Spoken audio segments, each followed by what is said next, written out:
Like, did you see the Bills game? Did you see the Bengals game? Did you see the Eagles game? And I'm going to get the argument, oh, well, everyone looked bad in that game. That's the problem.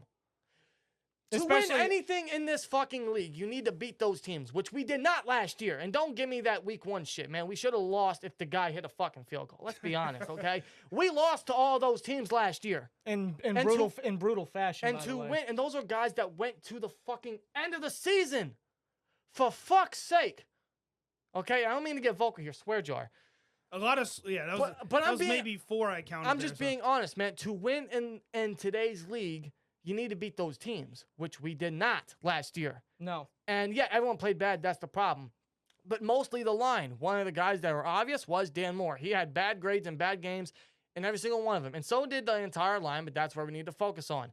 And one of the biggest examples I can tell you why we need to focus on line, and specifically a franchise left tackle, is look at the Bucs versus Chiefs Super Bowl, right?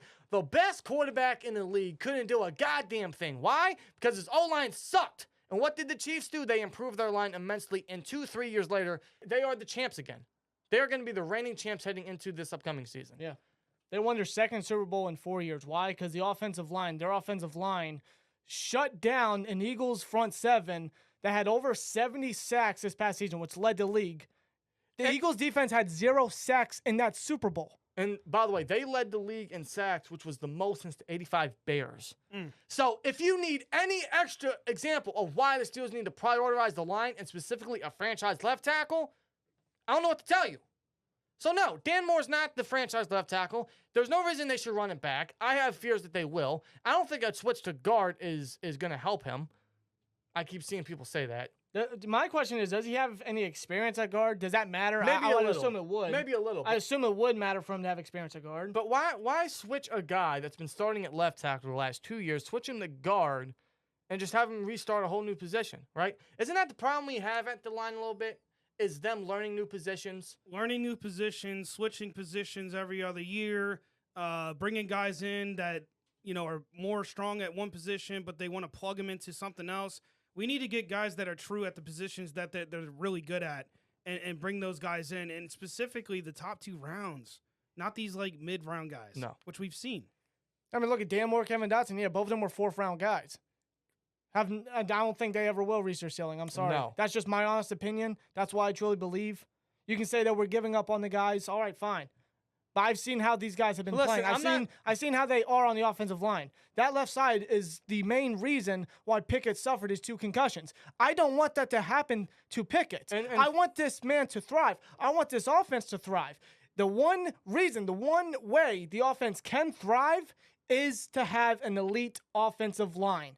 Why do you think our Killer B era was so dominant, so consistent, so great? Because the Goon Squad was the best offensive line in the NFL, probably in the entire Steelers history. Arguably. We need to get back to that. I want that. The offensive line is the heart of an offense. Mm-hmm. That's what I always say. That's what I always believe. You look at some of the top offenses in the league, right? Hell, since we're talking Steelers, Andy Waddle, what did he do? Prioritize the line in the draft board for the Eagles.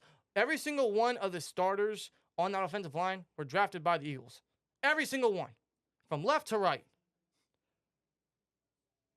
I mean, come on. Do you need any extra fucking evidence? And I'm not trusting these mid-round guys. I'm not trusting last year and their chemistry and their potential. Or their dependability and how the majority of them started every single game. I'm not trying to run it back because I've held on to hope like that for a long time. I used to be that fan. I was the fan that said that them drafting Najee and Pat because the value much greater at that than O-line was a good idea. Looking back at it, that just set the offensive line back. That's why we're still talking about it.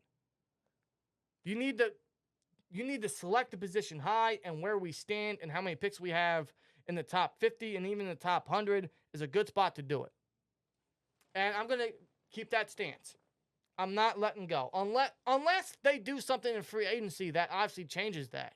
You just watched a clip of episode 2 of the Steeler Culture Podcast. Listen to the full episode on Spotify and watch on YouTube.